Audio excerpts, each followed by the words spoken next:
Welcome to the Lightforge podcast. This is Adwicta. This is Merps. Hello.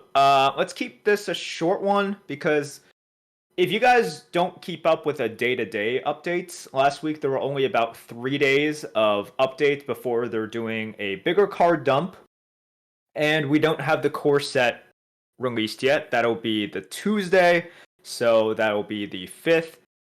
Like we said before, the core set means a lot. The core set really dictates how the meta is going to look.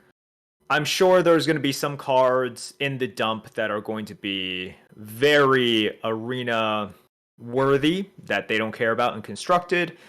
We don't know what the rotation is. We might not know what the rotation is even on Tuesday. This is something in which I can see them not really telling us at all or telling us until very soon. So a lot to be said. And if you just look at the cards that came out last week, we know all the mechanics by now. Yeah, that Smothering Starfish is the one that you want to focus on if you want to focus on anything. Smothering Starfish is a 3-mana 2/4 beast. Battlecry silence all other minions. It's a neutral epic. It's a neutral epic. That's what makes it interesting. But it's like we don't need to talk about it here, right? Because we'll talk about it next week. Just like we're going to talk about all the class cards next week. I'll say it right now, the Starfish is not going to be like the diver, like the pirate diver. It's not a ban this right now kind of like territory. We'll get there. And next Sunday is going to be a huge day. Right? Merps was talking about the core set. That's going to be huge. If we have news on the meta, that's going to be huge. We may not even have news on the meta by Sunday, much less by Tuesday. It's entirely possible they just don't tell us anything about Arena until the actual patch notes that come in on launch day, where they're like, oh, well, here's what cards are in the Arena. All right. So that's where we're at. I'm sure some of you guys are nervous. I've seen a lot of complaints already on what the next meta will be like. You should be nervous. I share those with you guys. I completely understand why everybody is nervous. For now, though, we don't know way too much information. But we do know that, as for now, I don't think they have like a dedicated team working on Arena. I'm guessing that it'll be the way it is. I would be very surprised if we had something like Blackwing, in which it was just banned before it ever got the chance to hit Arena. That decision is going to look weirder and weirder as just this like total outlier blip as we keep going, because it definitely wasn't like, I don't know, head and shoulders above so many other cards that weren't banned but then later banned. So I don't think we'll see that, and it's just weird to even talk about that, to reflect upon that, because it was like, how did that happen? It's just very strange the more you think about it. Yeah, I don't agree that they haven't formed the Arena team. I think there is an Arena team. I think they're talking about stuff and looking at stuff, and I think things will happen. I agree. I don't think it's going to get pre-banned, but I really hope it gets pre-banned. I hope that when they sit down and look at it, and they, have hopefully at least some of the people in the Arena have played Arena before in a serious manner for even short periods, not in every meta. You know what's going to be problematic in Arena. This one's not up for debate. No one is out there being like, oh, this pirate diver is going to be totally cool in Arena. Every single person is like, this is going to be a shit show. And there's just, when you get consensus like that, it's never wrong. When you get full consensus among the entire community, I can't remember the last time that was wrong. And we have there's nobody out there that I've seen that's saying the pirate diver is not insanely good and should be banned. It's just, you could just look at it. There's various, like we talked about in the last episode, there are even multiple different ways that it is overpowered. So hopefully that'll happen, but even if it doesn't happen, I think it'll get banned soon enough. What will be interesting is if anything is announced on what happens in the Arena future, which I don't really expect at this point, but I do think that they formed the teams already, because they were talking about forming the teams in like December before they left, and then they came back. That must have been one of the first things on their list after they dealt with the immediate stuff. So the team's probably got formed, I want to say in like February, end of February. It's end of March now. I mean, it's actually the beginning of April now. So I think the team is formed and they have already done stuff, like thinking stuff, brainstorming stuff, having meeting stuff. So hopefully they're on the ball with this launch. But everything's going to change. Everything's going to be different. And I want to highlight again that Blizzard has gotten really lucky when it comes to the arena, in that the win rates of some of the top classes are very similar, even though Blizzard did nothing. And this almost never happens in a fresh meta. The layer of Onyxia's layer mini set launched into a place in which they didn't have to ban anything. They couldn't do micro adjust. It didn't, and it's not a good meta. But you're still able to play 3 classes that are arguably all the top class: Mage, Paladin, Warlock. And then there's quite a few other classes that are also semi-viable in this meta, right? Like you can do it. You know, are you going to get a huge win rate with Shaman? No, but you're not dead in the water like you would be with, say, Priest and Warrior. And I argue that Hunter is also not dead in the water, even though the win rate's lagging a bit. I think that's a player error kind of thing. Anyway, that's luck, because Blizzard is not intentionally doing anything at all. So the odds of that happening is exceedingly low based on history. The amount of times that we had a top balanced meta where there were more than 2 classes, or oftentimes if there was even more than 1 class that is definitive tier 1, is very low. Blizzard usually has to hit the button sometimes multiple times to get there. And so I think there's a very high chance that this upcoming meta is going to be the first totally messed up meta if they don't touch it. So I'm hoping the team is ready. I'm hoping they're going to touch it. And we don't even talk about it right now. Like, we haven't talked about class balance really for a while, because it hasn't been that much of a thing. The bigger focus is that the whole meta is messed up because of the power gaps that exist and the new power levels and the dragons and whatever, the Onyxias. But what we haven't talked about is that we are in a good class balance era, and an absurdly good class balance era for Blizzard having done nothing. So fingers crossed they're going to do something in this next meta, or that they just like get super lucky again, because this happens maybe once every like 10 metas, maybe once every 8 metas. Like, it's unlikely to happen again. It's also easier to happen when you just naturally introduce huge swings.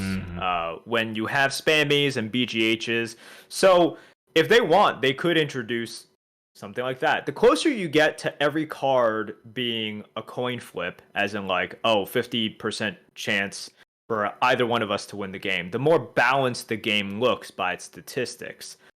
So they could just do that. If they just wanted the numbers to look nice, that would be a possibility, as in every single card costs 1 mana and the battle cry is flip a coin. The winner of the coin flip wins this match. We're obviously not there, very far from there, but it's one of the things in which you look at the win rates, they're really not that bad. They really aren't. I don't know what the internal win rates are, because they always seem to be quite different whenever Ixar gives us any insight, but I think internally they would look at it and be like, oh, it's not that bad. We've certainly had historical moments that were really bad, feel bad, and by the numbers are bad. This is a bad as in just like, wow, sometimes your deck feels like you can't do anything, and then you'll face somebody who maybe was just dead in the water and then discovered a RBO, and that feels bad. Yep. All right, let's move on from the arena talk. We're excited. We're gonna be here talking about arena for like 8+ hours on Sunday. It's gonna be quite a lot of stuff, because all the cards are gonna be dumped. All the remaining cards are gonna be dumped. All the core cards are going to be there, and we'll know what rotates in, what rotates out. It's gonna be so much. It's gonna be also an extra long kind of session that we're going to be doing, even by our normal like dying so many hours of recording, just because we have to do the core set too. We won't do every card in the core set, but any new cards we'll go over on Sunday, and then we'll also talk kind of generally about what's in and what's out, right? So that's it for Arena. Let's talk about BG. So we haven't talked about BGs for like a couple of episodes, but a lot of stuff has actually happened in BG. So let's catch us up before we head into our next episode next Sunday, which will be 100% Arena focused, no matter what happens in BGs. So let's talk about just the meta first. And I haven't really been playing BGs. You haven't touched BGs in forever. And let me tell you, if you were to come back to BGs, you would probably hate it. No offense, I don't think you would do very well. There's a lot of new stuff to learn. There's a lot of APM to be done. Historically, you have not been great at the APM portion of BG. I'm never good I'm at sorry. APM. So That's not historical. That's persistent. I think a lot of players are just ready for a new meta. And by that, I mean for buddies to be gone, to see something else, whether or not they want to bring in another mechanic. I think people are kind of ready for buddies to leave. Some people have different variants of this opinion. Some are just like, I need buddies gone, period. Some are like, buddies could work to some extent, but they haven't found the perfect way to balance them. There's so many moving parts, and it's sort of like, well, you can turn a hero, for example, like Elise, from not a good hero to a very, very good hero with a very smooth curve, even like a very good end game with the buddy as well. So it's tough. It's tough to balance it. It's tough to keep things into like these things in consideration. When you add armor as well, do you add it for the low MMR? Then you potentially mess it up for the high MMR, right? I would always say that armor is better than no armor, probably, but these are some things you want to think about. So I think a lot of people are just ready for a new meta, myself included. I'm always ready to jump back in, but this just isn't the meta for me. I think if you watch some streamers, some people are taking some time off. I know Sun is taking a lot of time off to play Slay the Spire. But I think one good thing that Blizzard has done is the first Lobby Legends. I watched it. If you guys don't know, Lobby Legends, the first Lobby Legends concluded earlier today, and I think it was a big success. It was casted by Gia and Slissa, who, number one, did a great job. Gia is just a pro, and Slissa offered like very good insight on the game state, strategies that we might be looking at from these high-level players. We had really good gameplay from everybody. I thought the production was also good, switching between the from one player's perspective to another. And of course, the format. I never knew about the check format until today. If you guys don't know, the check format makes it such that the Lobby Legends finals, or like, finals for this round of Lobby Legends, and they played a lot to get here. First, you have to qualify for the ladder, and then there's sort of preliminary rounds or beginning rounds, and today was the finals. The check format makes it such that you need to accumulate 20 points first, and then after you accumulate 20 points, you need to get a first place in a lobby in order to win the entire thing. By that I mean the tournament. So the first few rounds, like at least 3 rounds, right, is everyone just trying to get as many points as possible, jostling for position. And then as people get past the checkpoint, which is 20 points, they are now trying to high roll, get to first place in order to lock up that victory. Spoiler alert, I'm just going to, if you guys want to watch it from today, I think everybody was bracing themselves for a potentially very long day, long match, but Be Nice just took it immediately after he got the check, and then took it down with Elise, a pretty good high rolling hero. He was first to tier 6, just crush everybody with Amalgadons. Once again, one thing that people are also a little bit annoyed at, how easy it is to get Amalgadons in this meta. But congratulations to Be Nice. Great win for him. Even better win for Blizzard and the entire Lobby Legends system. I will say I was pretty skeptical of Lobby Legends when it was first announced. there are still lots of things that can be changed about lobbying legends, I think, that can make it better, make the participants happier. But for the first time, I want to give props to Blizzard. I thought it was a very, very entertaining event. And in particular, what I like is kind of how involved the community is within it. I think it's a great idea that they have people like co streaming it. Like they have approved streamers who can stream it and offer their commentary. I believe what they're going to do is keep on having like guest casters. So this time it was Gia and Slissa. Next time it'll probably be somebody else, probably a very established, knowledgeable, well-known streamer. So I think that's something that they do really, really well. They're involving the community. I know people love watching the end of uh, what a season. I'll call it like a Lobbying Legends season where people are jostling for a top 16 spot in a region in order to get in. And that's super exciting. I know that people were watching multiple streams during that. They were watching REU, they were watching Shady. And for this one that just passed, everybody was on the edge, as in any game could put them in or knock them out, and it was like that for hours and hours. This is exciting. This is some good stuff that Blizzard is doing. Also, before I forget, wanted to congratulate Collins for being in the finals today. And I know that he didn't win, but Collins is a friend of the podcast, making it into Lobbying Legends, first of all, then making it through the qualifiers into the finals. That's already huge. And we all know how big RNG is in a format like this. And the fact that Collins keeps crushing it every single time, winning, getting close to winning. I know we have that like Collins second place meme. It's just another example of how much he studies the game and how great he is at the game. So, shout out to our buddy Collins as well. But I brought up Shady. Oh, sorry, go ahead. I brought up Shady because he just qualified for the latest Lobbying Legends. Very excited for him. Want to see how he does. And this is the thing, right? Like we have for Lobbying Legends, we have this this synergy. We have this like overlap of all of these streamers that we like watching competing in these events.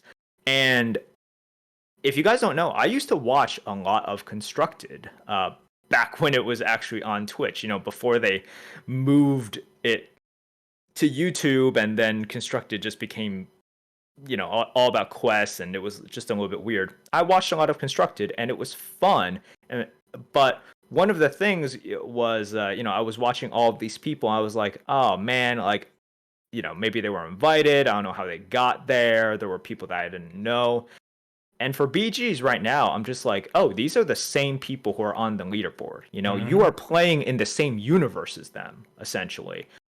So I thought that was just super cool. I mean, that's the thing, though, with Battlegrounds compared to, in any limited format, compared to a constructed format that is nearly, if not immediately solved.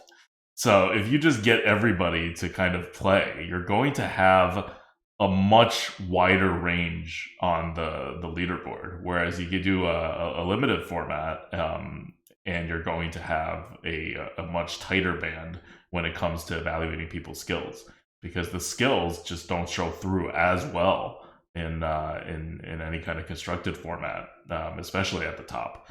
Like if you're, it's that tension where the more randomness you actually put into the base of the game, the less random the results at the end come out, because you're learning to master that. Whereas in constructed, there's nothing you can do to control the randomness, because it's constructed, because you've already controlled everything. You don't have to react to stuff as much. So your skill is just, it's showing up less, even though you can dig into anything with a ridiculous amount of skill, right? And like memorization and figuring things out and all that. If you had the same system for constructed and try to make the top people go, I think you get a smaller percentage of the known people, and a lot of the people that you see in the tournaments you don't see. You won't see because they're not up there. Yeah. Constructed was also a lot of the fight was either won or lost before anything was ever played. It was what you Yep. submitted and what you thought the meta was going to be, and you might enjoy that process. But knowing how weak or how strong somebody's position was in the tournament, and here's the thing: you could be wrong, right? Like Hmm. people were wrong sometimes, and that's part of the fun of guessing. But I would say a lot of the times it was correct, and then you would see, oh, somebody brought a bad deck. It was a mistake, and they don't do well because of that mistake because they guessed incorrectly, and people would try to guess. It's like, oh, are people going to submit like the best ladder ones, or are they going to submit the counter to those? Are they going to Yeah, submit it's the rock paper counter to the scissors. counter? Yeah, it's rock paper scissors, and you know, it's not exactly that simple. As in, there's like three options, right? It's like A, B, or C. And you can tweak it a little bit. You can try, but yeah, a lot of the stuff that you that influences win rate is really determined once they submit their decks and then they play it out in the tournament, and we're all hoping for surprises and cool moments. But it is kind of for me a little bit of a letdown to know, oh, this person submitted just what is viewed from an expert point of view, not from me, from other people I hear, as bad decks, and therefore they are just at a severe disadvantage when going up against another person. Yep, yep. So my question was, how much did Be Nice win? What was the top prize for Lobby Legends? I actually don't know. I don't know what this one is. But I think it also goes to show that I because for the constructed ones they always keep mentioning it. For Mm-hmm. this one I don't They know. oh, so they didn't mention it. You know, I didn't hear about it during the cast. I'm sure it was a decent amount, Okay. So but the prize pool is $50,000. yeah, I don't know what it is for this one specifically. Okay. Uh, so yeah, Okay. Top is $10,000. okay. $10,000 at the top of the prize structure. Collins, who I mean, we're spoilering this anyway. So Collins, who got six, was at 3,000, and 9th through 16th place got 1,250 each. Cool. So it's a pretty like spread out prize system, which is nice, Yeah. especially when there's, I mean, within the game, right? Like Okay. you get a lot Yeah. of good players in, and that's probably also why they didn't mention it that much because it's a good incentive and a cool thing, right? But it's not making or breaking people to get first place over fourth. It's not, and I think they know that just by creating this environment and creating this opportunity, people would want to do it. Like I'm Mm-hmm. sure, as competitors, a lot of people just want to do it. Yep. I find it like I see in the chat somebody was like, "Oh, they won 50,000." I'm like, if you actually think that first place got 50,000, I'm just like, ooh, we are not there yet, But right? We hey, are they not how there many yet. battlegrounds lobby legends happens once every month? Yeah, Two yeah, a months? little bit more spaced out. A little more Yes, spaced out. So if than you 1 month. are like consistently on there, then you're gonna get this shot like quite consistently, right? That's what's You'll good get a shot, about sure. having Blizzard be the sponsor, or just any like reputable party that's stepping in and being like, all right, this is the way how esports is gonna be for this. Is you get that consistency. And when you get that consistency, you can build on that. You have some expectation of the money. And obviously this is not talking about people who who are making it up there by going on the ladder system, and they're otherwise not a professional. But for the professional players or streamers, especially the ones that are not rolling in the money, this kind of consistency of like, hey, if I'm good at battlegrounds and then I make top 16 in my region every time, I'm gonna get a good shot at like a couple extra $1,000, and that adds up. So this one tournament may not be particularly huge for anybody, but the existence of this as a system for like the year and most likely going forward, right? At least until they make an announcement again to change it. It's a very key part of building a esports infrastructure. It's great. It gives a lot of exposure to people that we already know. It'll hopefully grow people that we don't know. I think the perfect example of somebody who came onto the scene recently, and by recently I mean not like in the past week or month or so, but like not one of the OGs, right? For example, Crip has been playing Mm-hmm. Battlegrounds since forever. Collins was one of the first people to play it. But somebody like XQN is somebody who has not streamed the entire time, has burst onto the scene, regularly gets thousands of Twitch viewers, has created kind of, a huge fan base who really believe in his skill for obvious reasons. The man's just ridiculously good at BGs. But I think this is what Blizzard is looking for as well. They want these good stories, and BGs has proven that it can make these creators, and this could be like Be Nice's big break as well. Be Nice is a well-known player, very well-known player if you play BGs, but doesn't have that giant following. For example, whenever Victor streams, he gets a lot of viewers. XQN streams, he gets a ton of viewers. But not everybody has exactly that following just yet.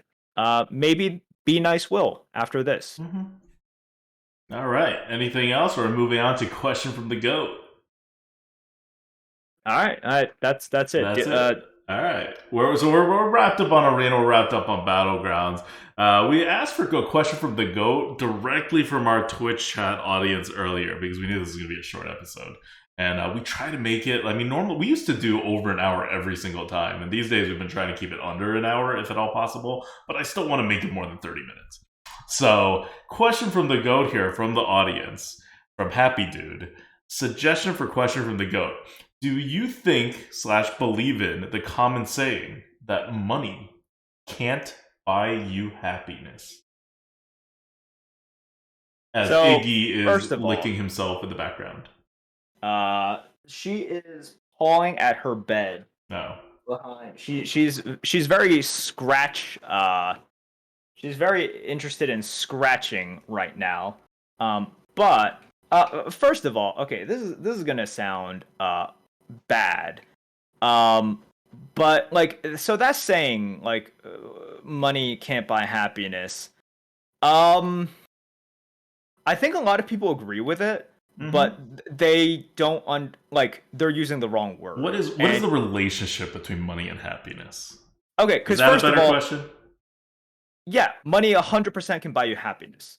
Here's the thing that people are like, because oh man, this is gonna sound really bad. People try to like make themselves like sound deep or sound like no. Money can 100% buy you happiness. Here's the thing, and here's the thing that what people like are thinking when they agree with this. It's like, oh, money can't buy fulfillment. Mm-hmm. If you replace the word happiness with fulfillment, I can get behind that a little bit. I can understand that, right? And hopefully you guys understand the difference between So what do you mean by when you say money can buy you happiness? What happiness are you talking about? Okay, Adult, I'm going to ask you a question. Mm-hmm. How happy are you every time you eat a slice of pizza? Okay. I am happier, but that's not what I think the quote means.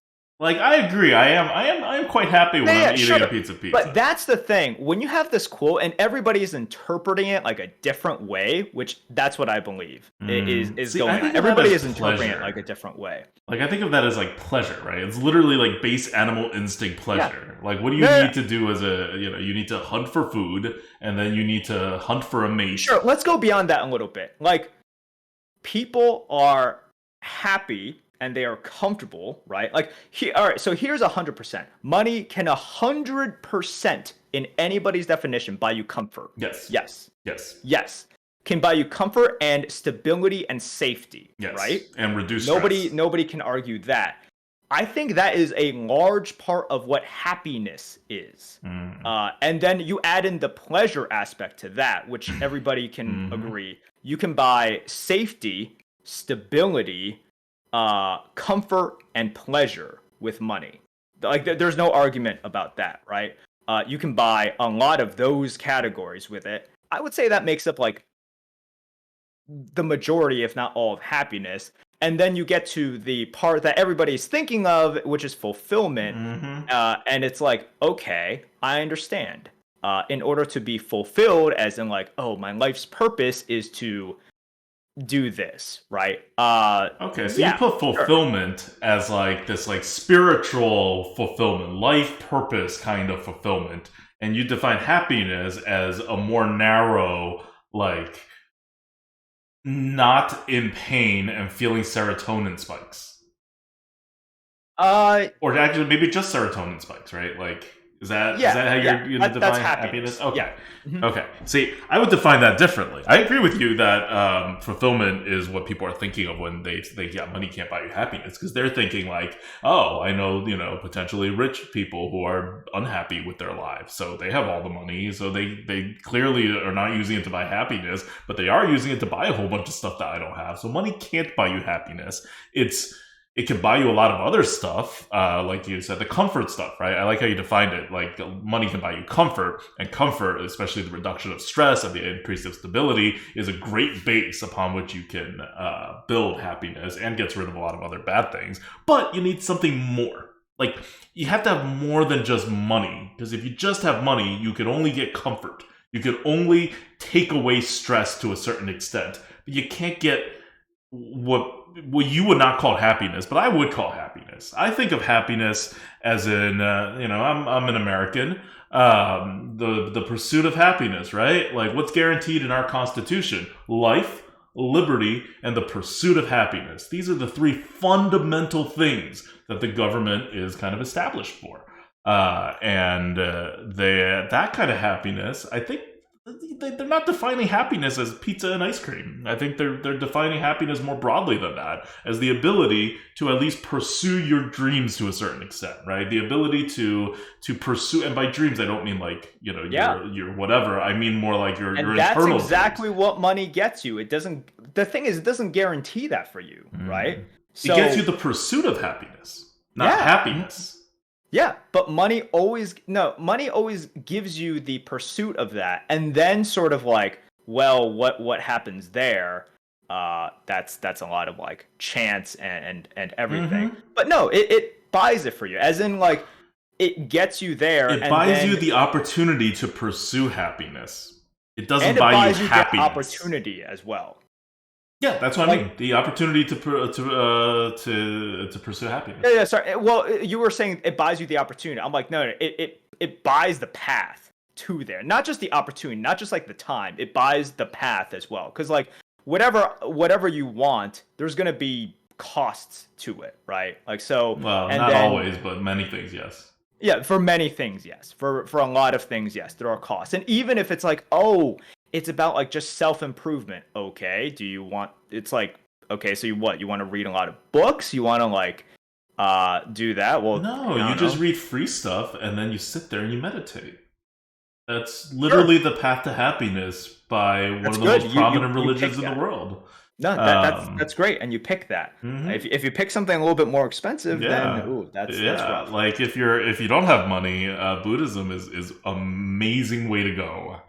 But again, you can't just doesn't work for everyone, right? You're going to be more in tune with certain ways of happiness than others. But I took a course on happiness because that's how I live my life. When I was in college, I was also a philosophy major, so it counted as credits. But I took a seminar for 3 or 4 credits on happiness, and it wasn't taught by Arthur Brooks. So if you guys don't know, Arthur Brooks is like the guru on like the academic study of happiness. He teaches at Harvard. I didn't go to Harvard. He was not my teacher. We just learned about stuff he wrote. I feel like that was like a quarter of the class was just reading Arthur Brooks's earlier literature. But so I've done a lot of academic, not like research so much as people lecturing at me. I didn't do any independent research, but it's like the stats and the surveys and everything that backs you up. The things that make people happier generally across the world, all cultures, all whatever, is having a family, And that is the most, I want to say, like, backwards and weird thing, because having a family is also the biggest cause of unhappiness in almost everyone's lives across all the world and all the cultures. You can just track, and people are basically at whatever happiness they are, and they have children, and their happiness just tanks. Like, their day-to-day happiness just tanks. Like, they do surveys with people, like, on a weekly basis or a monthly basis or whatever. It's like, how happy would you rate your average day of the month? And people are like 5, 6, 7, whatever. Once they have a kid, it tanks, and it does not recover. You may think, oh yeah, babies are terrible, but, like, at a certain point you're fine. It doesn't recover until the kids are like 16 to 22 in developed countries. Like, that is 16 to 22 years for one child. And so you're gonna, like, if you have like 3 children or whatever, it starts when the first one gets born and doesn't end until the last one leaves. Like, that is a large portion of your life where you never recover to the happiness of before you had children. But if you ask people in surveys what in your life gives you the most happiness, by and large, one, people answer their families, but also they're not lying. Because when you compare people with families and people without families, you also get the same huge gap that matches exactly with how people are self-reporting. So this goes to what Merps is saying about how do you define happiness, right? When Merps is defining happiness, having a kid is terrible. It is like the opposite of ice cream. It gets in the way of your ice cream in all sorts of formats. When you're looking at higher level fulfillment happiness, which is what Merps calls fulfillment, I think people generally call everything happiness, then having kids and having a family is one of the best things you can do, even when on a day-to-day level you're getting less ice cream. And you're also probably getting less ice cream because you have less money, because the children are taking money from you and not giving you anything back. Not to mention adding to your stress and then stretching your own resources thin on how to do whatever. So anyway, money can't buy you happiness, I think is absolutely true. Money cannot buy you happiness. It can set you up for the pursuit of happiness, but you got to take that last step yourself. And the more complicated relationship between money and happiness is that it's not so much as can money buy you the entirety of happiness. Obviously, it can't buy you the entirety of happiness, but it can buy you some happiness. And if you have no money, you are going to have a much harder time to get to the happiness, but it also doesn't mean you can't. Like, I love using Buddhism because that's their whole philosophy, but it's not, like, in practice, especially if you're doing, like, Buddhist stuff in Southeast Asia, it's freaking awful. Buddhists are the biggest scammers in the world, just, like, in terms of the organized religion part of Buddhism. They're just there to take your money. That's their, like, entire purpose in life, as far as I can tell. Not to actually do, like, Buddhist meditation and stuff. But if you just follow the philosophy, that's what it's meant to do, right? You're meant to, like, not care about material possessions, things that money can buy you. You're not even meant to, like, eat a lot. You should eat some, right? That's why it's called the middle path. Like, the dude literally was rich and was fat and then was starving and almost dying, and he's like, oh, neither of these are good. And that became the basis for a philosophy, which is which now we look at it and we're like, yeah, obviously. But, like, I think back then it was kind of a weird philosophy to have, because you had started with the easy path, which is everyone saying, like, yeah, more is better, of course. And then there was this big following of this counterculture with the Stoicism, which spreads beyond the Greek culture, by the way, of people who are, like, the more intellectual and spiritual people who are more in tune with everything, is like, oh no, less is better, right? Like, life is the avoidance of pain. And then Buddhism kind of flips it all both on its head by saying something very normal but profound for the time. But yeah, it's hard. It's hard to be a Buddhist. And it's even harder to be Stoic, especially in today's world. Thank you. Okay, so first of all, this has got... Back to my original... Because here's the thing. If you... And I think they've done, like, dumb, stupid internet surveys on this, and a lot of people agree with that quote, just by itself. right? Just by itself, money can't buy you happiness, which I think is really dumb. Here's the thing: I think there's way too many dumb people in the world. Like if you know me, like I've made this like very very clear, and I read something like that, and I'm just like, people are trying to get way too deep about this. And I read that, and I'm just like, no. Money can 100% buy you happiness. And if you are looking for another word, you should have used another word there. Because that is just not the word to use. I don't know. Like, money can buy you pleasure. Pleasure, no, but it can is buy you pleasure happiness? happiness? I can see a definition where pleasure is not happiness. No. Money can buy you happiness. It can't buy you that, like what you're talking about. Like, yeah, but you can't. You're having this hate fest on the word happiness, but then you keep using the word happiness, right? Like if you want to define stuff, then you can't use the word happiness. You can't circularly define it and then say this ain't it, right? Well, no, I'm not saying it's circularly defining. I'm saying they're looking for fulfillment, but they think that like fulfillment. Like they're inserting something in there that isn't in there. I'm not like right, but why isn't it in there? Like why do you think you know what happiness means? You know?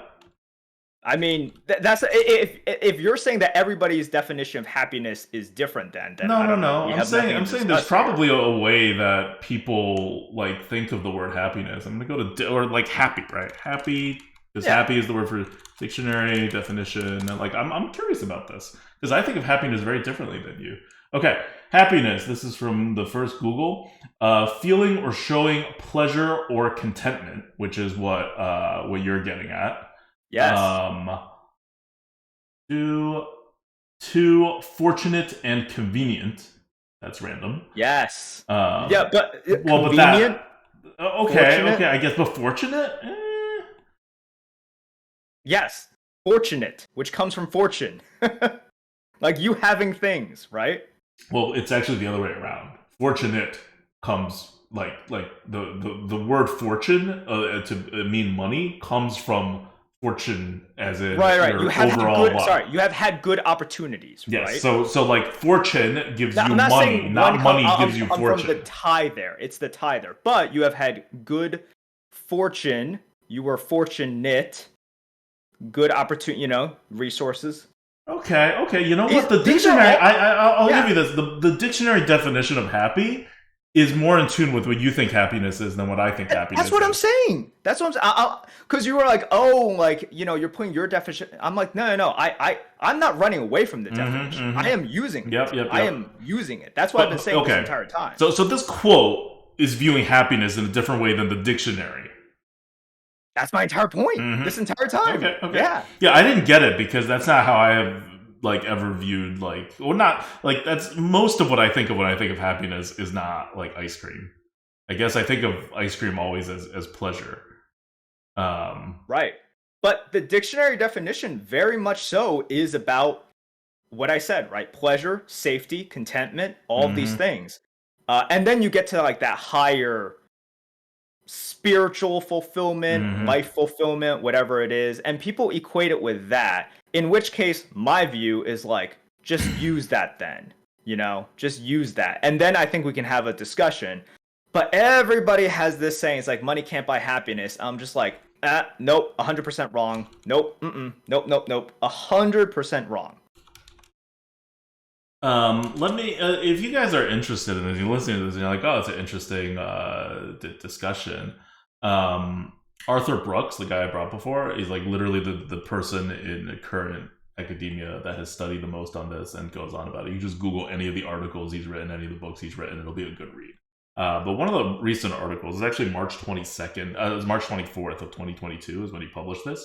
So it's very recent, and it's titled "Choose Enjoyment Over Pleasure." It's on The Atlantic. I've been a subscriber to The Atlantic for many years, basically since they started asking me for money. And I think it's a great publication overall.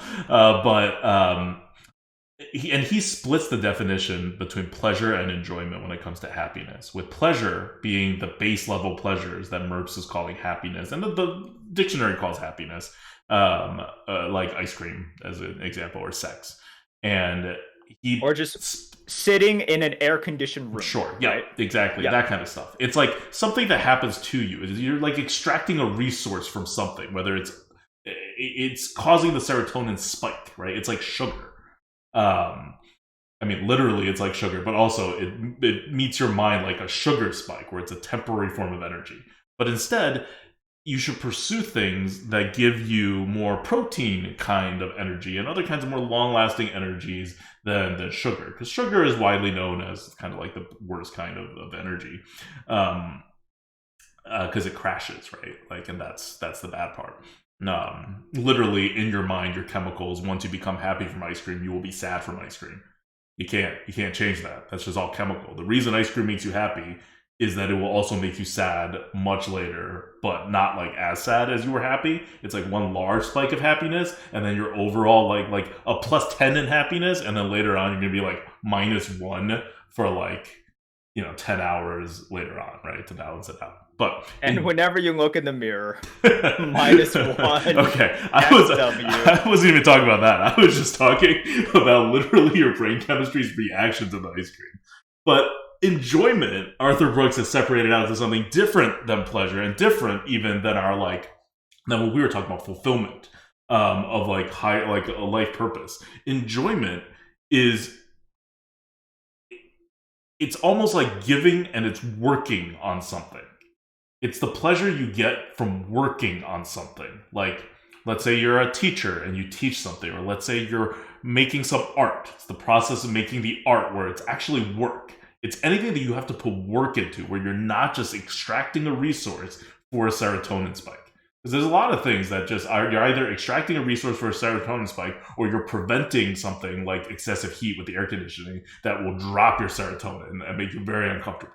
Instead, you are working on something, and during the work, you may feel pleasure, you may feel pain, right? Like Merps works out a lot. It's painful.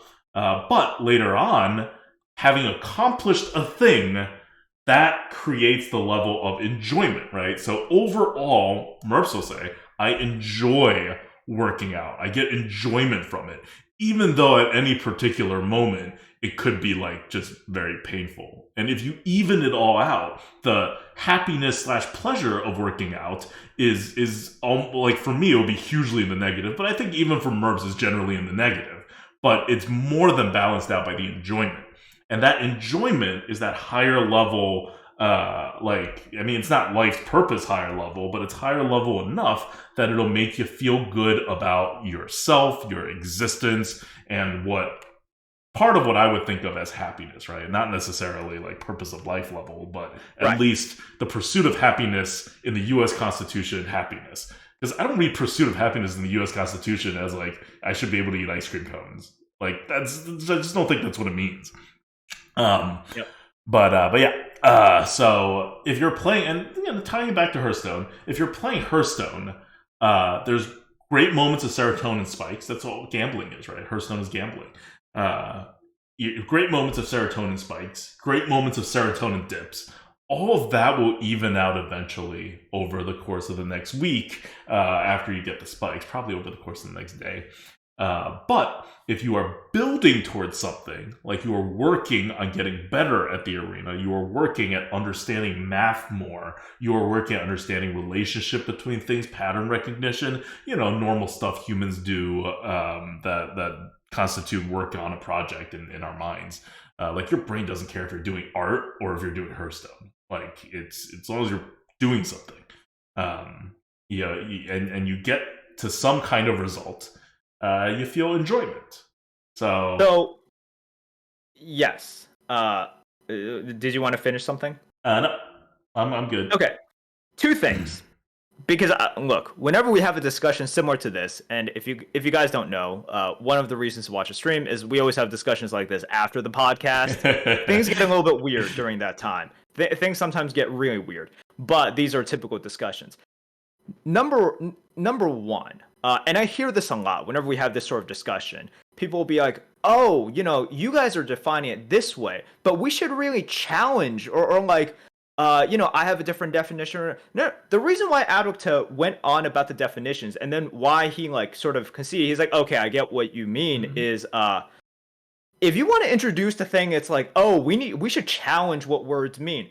Okay, then the question should establish that right then and there. But if you're entering the arena and the arena has rules, you stick by those rules unless before or right when you enter the game, as in you ask the question, you challenge the rules right then and there. That's just we're gonna simplify this down to a game right here. Because people love to do this. They're like, well, they're like, actually, it's like it's so much more complicated. I I'm not accusing anybody of like trying to like, put on their glasses and be like, well, actually, but it just comes off that way in the Twitter, like TikTok world that we're in. Everybody tries to make it more complicated. No. When a question is asked, you are entering some sort of arena in which we agree that the words used are the definition that we as a society have established, unless you establish right then and there. Yes, unless you establish right then and there that you are challenging it, which is fair, but you got to challenge it right then and there. And so I'm assuming that everybody who answers it, and you can say, well, everybody who answers it is stupid, and I would probably agree with you then. That's fine. That's fair. But then we're talking about something else. But we can't do that. Okay, we can't do that. We can't go with the definitions are so complex. Yeah, like if you look at a court, which is probably the most going down into it, thinking about it too hard. When a court looks at a contract, it's going to take like first any kind of actual meaning that's been already established in the law. Like if there's law that says this word is this definition in a contract, that's going to take that. Then it's going to use anything that is of common practice within the group that the contract applies to. So like if a bunch of like woodworkers are getting together making a contract, the word, I don't know, happy may mean 10 pieces of wood rather than what normal people think the word happy means. I don't know. I'm not a woodworker. But then if you write that in a contract, that's how it'll be interpreted. They won't be like, well, you owe him 10 pieces of happiness. It's like, no, he's going to owe him wood because that's what they mean by it. But if none of those exist, then they're just going to go down to what common usage is. So that's why I conceded it, because I thought common usage was like pursuit of happiness, common usage of happy, but it is not, apparently.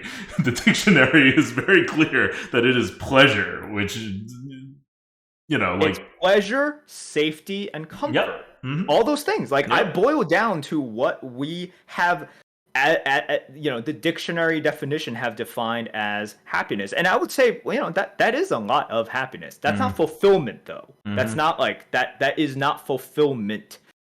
So that's why we want to break that down. But also because people are bringing it up, both of us are aware of the study, right? And everybody knows the study. Well, what's the magic number? They say that if you make more than like 70,000, that was back then. It's probably 100,000 now. With it's inflation. Probably like 100. Yeah, it's probably like 100,000 now. But let's just say that they did a study in which, and yes, both of us are aware of this. We just spent like a lot of time talking about it's like what is happiness versus what is because kind of this fulfillment. But yes, we are aware of that study. But this study is flawed. Well, it's not flawed, but it is what it is, right? It's talking about people's self-reported happiness, so they get to define happiness however they want.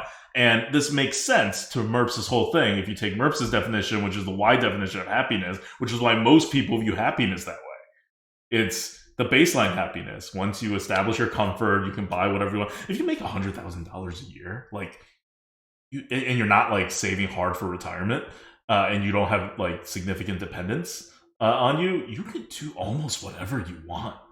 Like, I lived in New York City by myself in a 1-bedroom apartment in a luxury high-rise. I mean, this wasn't today, right? This was like 5 years ago, 10 years ago. But I had never spent, and I went out, and I don't really watch what I do with my money back then, because I was just out of school and I was making a crap ton of money, so it didn't really matter. But I had to do taxes, and I did my finances at the end of every year, and just not a single year did I even come close to using $100,000. Well, you're also kind of a goblin. I mean, that's true. And I was working a lot, which cuts down on a lot of time that I may have had to actually spend money. So, you are not also the perfect example. Like, for example, you like to eat, but you just drink a lot of Coke Zero and you like A lot of pasta, Coke right? Zero. My Yeah, you Coke drink a lot Zero of Coke budget. Zero. By the way, they increased the price of Coke, just general sodas because of inflation. Yeah, they did. Really hitting my bottom line. Things things are just getting more expensive.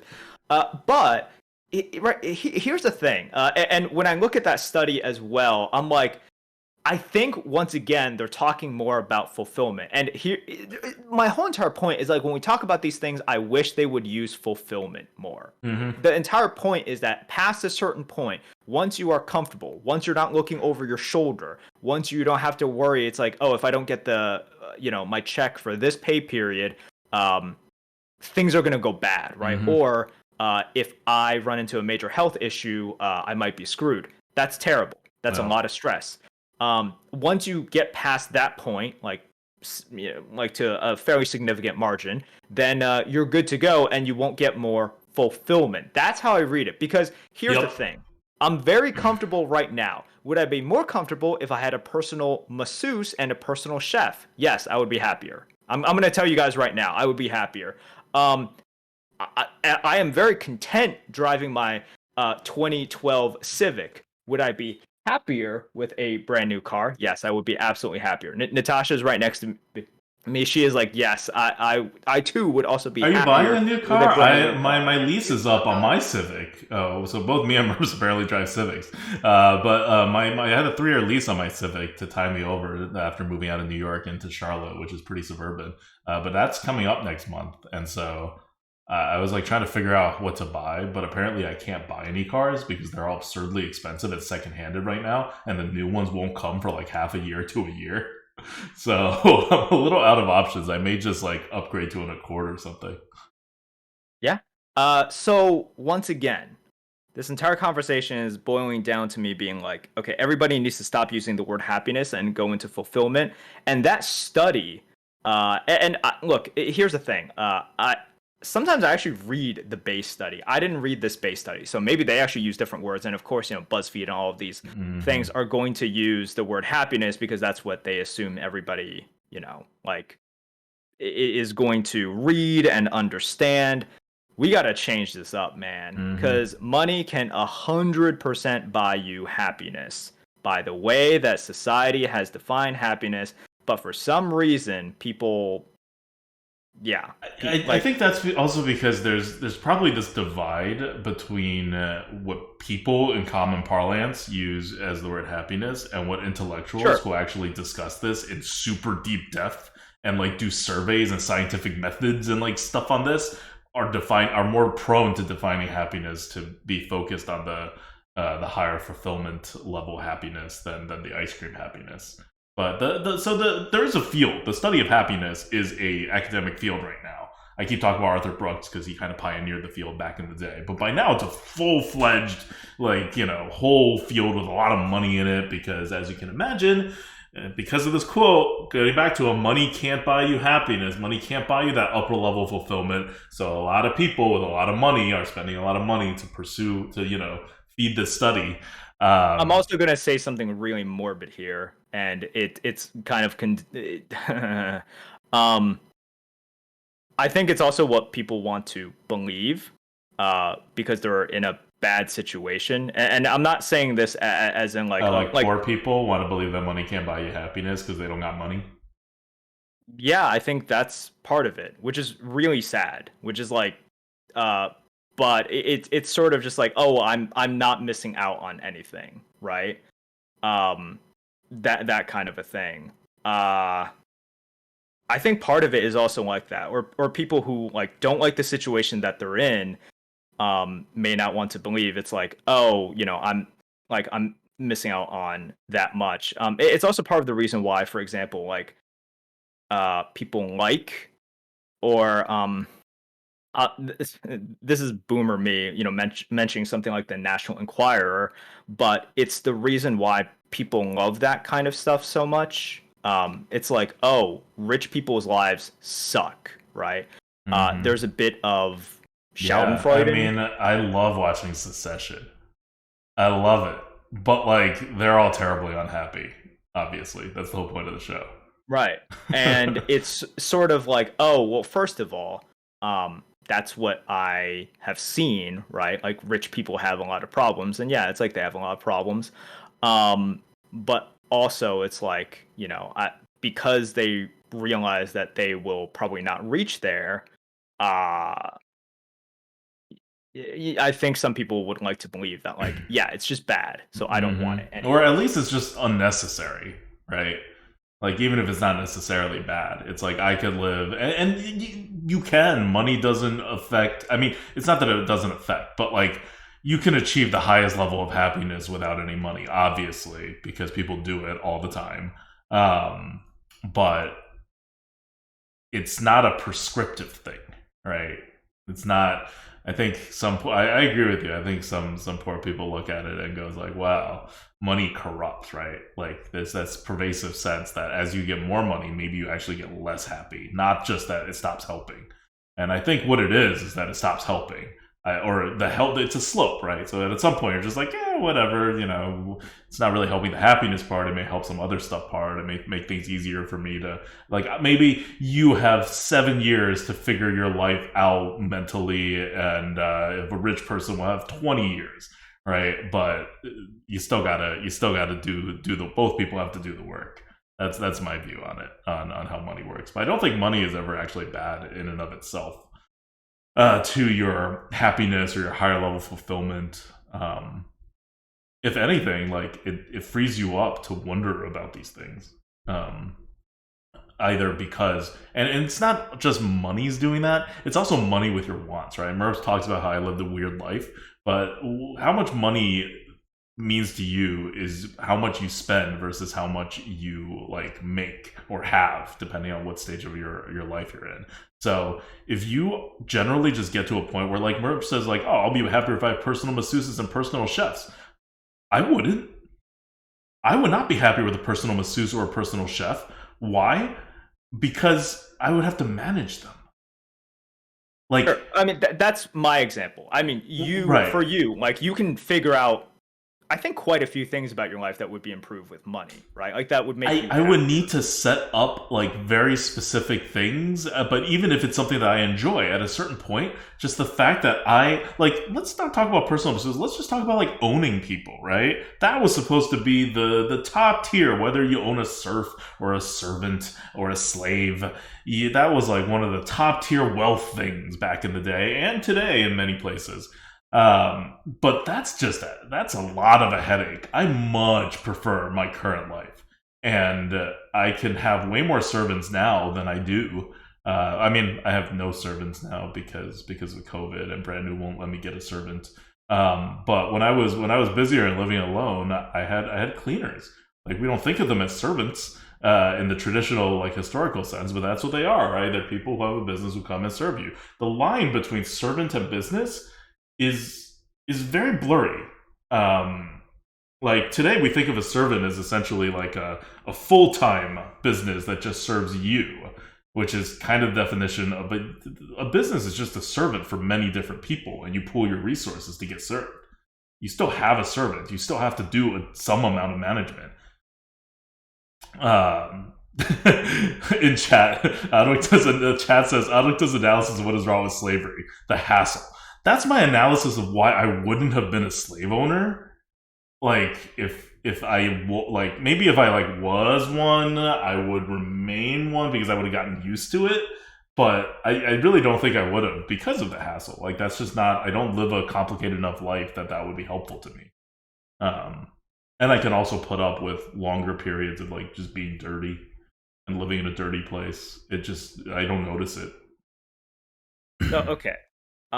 Let's finish this up because we've been doing this longer than we have the actual thing. And this is what happens when you get us down this pathway. But yeah, like if I were to answer the question simply, and I've said this many times, for me the answer is a resounding yes, because I think that's the way that everybody should answer the question. As in, I don't. If you are defining it another way, I think that you are doing so in. You're taking liberties that you shouldn't be taking there. Now, if you want to argue about the fulfillment, I think we're probably in agreement there. And if you're thinking MERPs, like, people can just define it however they want, that's a strong no for me. I know that's even a stronger way for you as well. Like, it's like we should. If people can define it however they want, then what are the purpose of words? How do you ask a question? Yeah. All of this is meaningless then. Like, the premise of you asking a question means that you think words have meaning, which means you can't just define it however you want.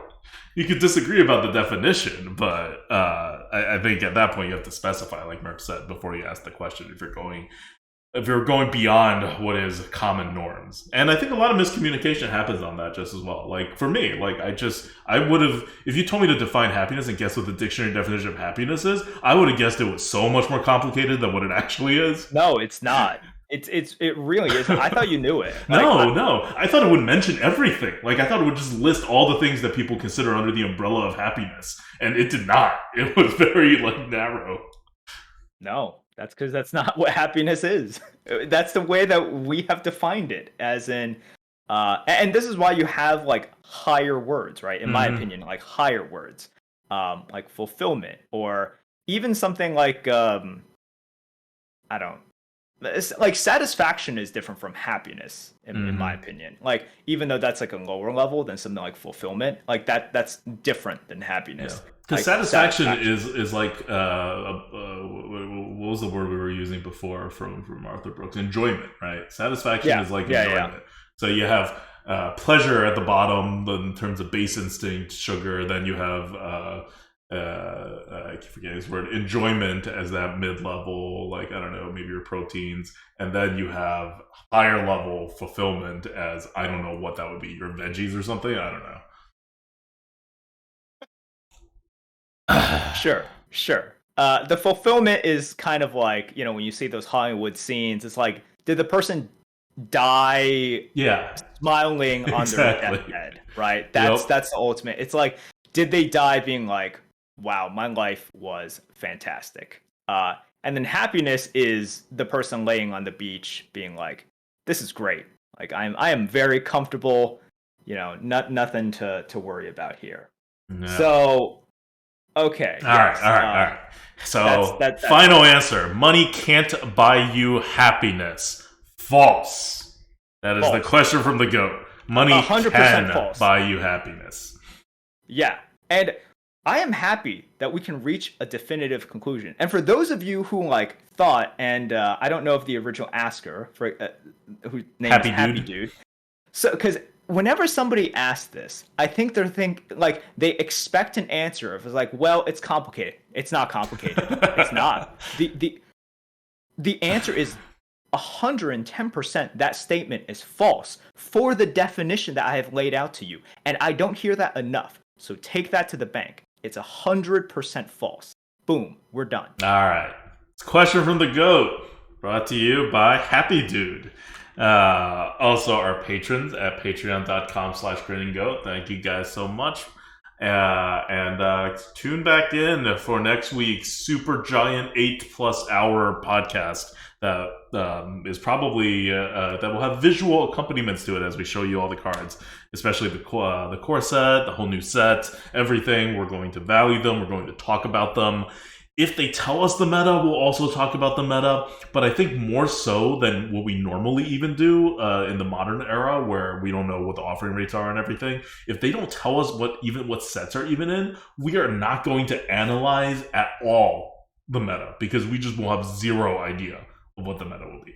And we'll just focus on the cards and a generic meta. All that is coming up next week. Until then, this is Oddwick Dub. This is Merp. See you guys.